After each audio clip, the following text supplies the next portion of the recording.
Assalamualaikum warahmatullahi wabarakatuh. Halo teman-teman, kembali lagi dengan saya Dita Salsabila dari Prodi Pendidikan Bahasa dan Sastra Indonesia, Fakultas Keguruan dan Ilmu Pendidikan Universitas Riau.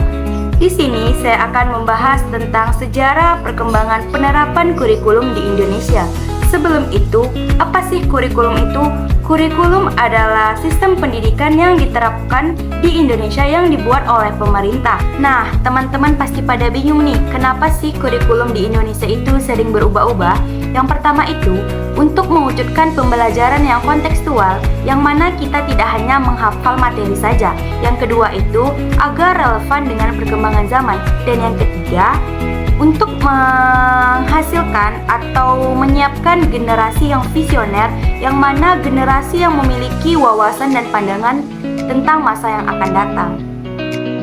Oke, kita sudah bahas nih apa itu kurikulum dan mengapa kurikulum di Indonesia itu berubah. Selanjutnya, ini dia penjelasan tentang sejarah perkembangan penerapan kurikulum di Indonesia. Sejarah perkembangan kurikulum di Indonesia.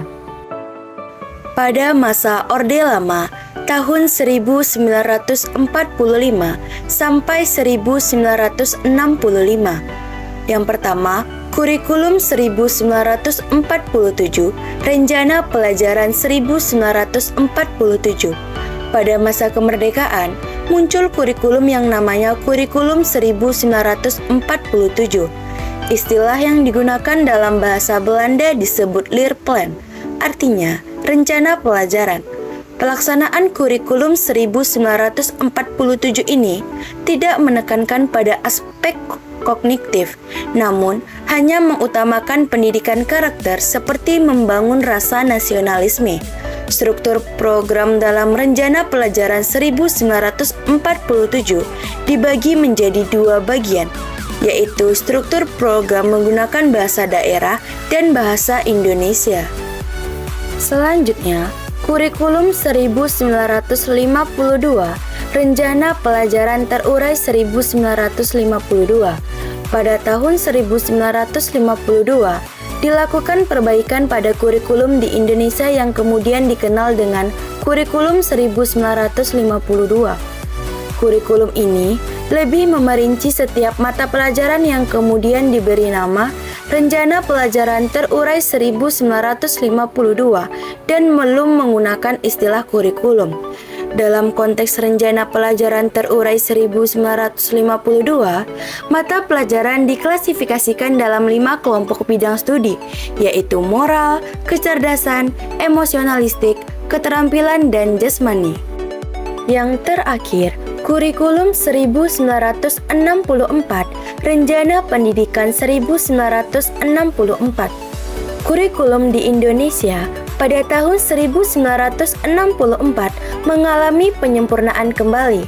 Konsep pembelajaran yang aktif, kreatif, dan produktif menjadi isu-isu yang dikembangkan pada rencana pendidikan 1964. Konsep tersebut mewajibkan setiap sekolah membimbing anak agar mampu memikirkan sendiri pemecahan masalah terhadap berbagai masalah yang ada. Nah, selanjutnya nih kita akan membahas kurikulum pada masa Orde Baru pada tahun 1966 sampai 1998. Yang pertama, kurikulum 1968. Kelahiran kurikulum ini karena adanya pertimbangan politik ideologis yang dianut pemerintah saat itu, yaitu Orde Baru. Jumlah dari keseluruhan mata pelajaran pada kurikulum 1968 berjumlah 9 mata pelajaran. Pelajaran di kurikulum ini bersifat teoritis, yang artinya tidak mengaitkan dengan permasalahan nyata yang terjadi di lapangan. Yang kedua ada kurikulum 1975. Pembangunan nasional melatar belakangi kelahiran kurikulum 1975 akibat dari banyaknya perubahan-perubahan yang terjadi, terutama sejak tahun 1969. Sistem penilaian dalam kurikulum 1975 dilakukan setiap akhir pelajaran atau pada akhir satuan pembelajaran. Hal ini yang membedakan antara sistem penilaian pada kurikulum 1975 dan kurikulum sebelumnya. Kurikulum 1984. Kurikulum ini merupakan penyempurnaan dari kurikulum 1975 dan menggunakan pendekatan proses. Dalam hal ini, faktor tujuan tetap penting meskipun sudah menggunakan pendekatan proses. Kurikulum 1984 sering disebut kurikulum 1975 yang disempurnakan. Subjek belajarnya adalah siswa. Model seperti ini dinamakan active learning karena siswa yang akan selalu aktif dalam pembelajaran. Yang keempat ada kurikulum 1994. Kurikulum 1994 memiliki prinsip link and match, yaitu prinsip tentang pentingnya keterkaitan pendidikan dengan dunia kerja. Sekolah harus mampu menyiapkan tenaga-tenaga kerja yang terampil yang dibutuhkan oleh industri. Sebaliknya, dunia industri juga harus bersinergi dengan lembaga-lembaga pendidikan. Kekurangan dari kurikulum 1994 ini, yang pertama, materi bahan ajar sangat banyak kurang disesuaikan dengan jam mata pelajaran. Yang kedua, kurangnya mengembangkan daya pikir dalam mengembangkan strategi pembelajaran.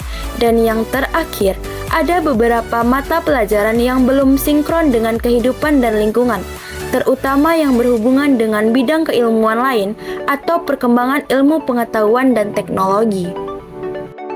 Nah, yang terakhir nih kita akan bahas tentang kurikulum masa reformasi pada tahun 1999 sampai sekarang.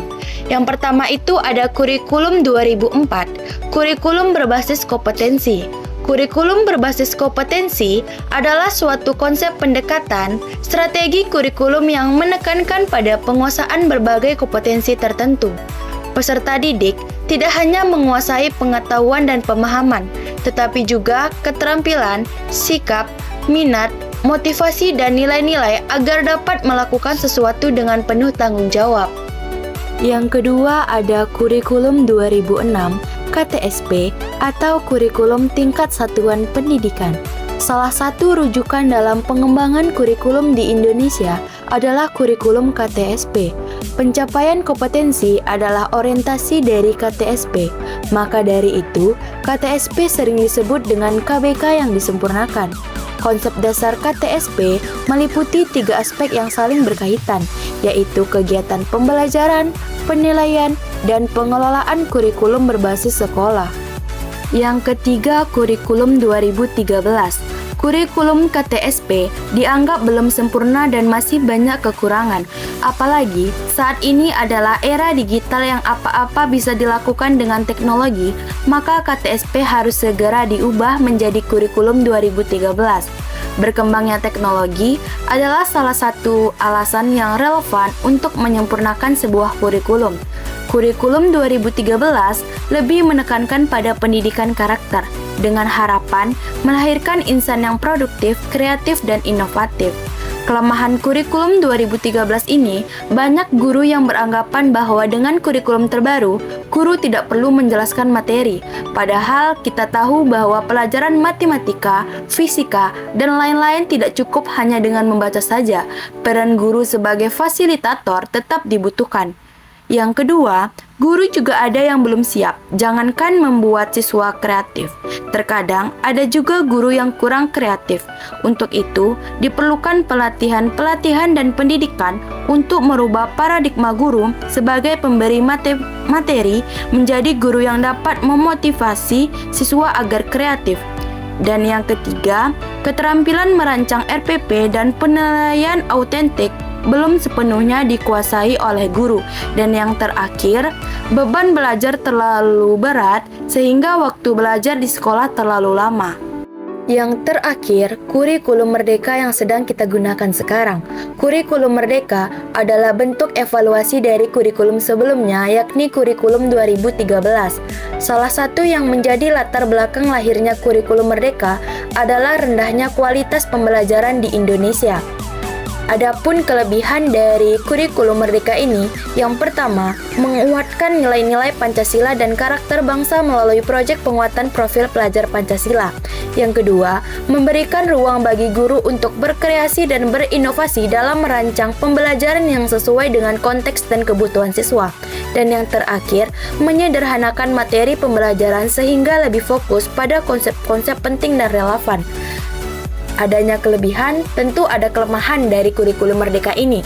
Yang pertama, memerlukan kesiapan yang tinggi dari guru, sekolah, orang tua, dan siswa dalam mengimplementasikan kurikulum yang baru. Yang kedua, memerlukan sosialisasi, pelatihan, bimbingan, evaluasi, dan pengawasan yang intensif dari pemerintah terkait kurikulum yang baru ini.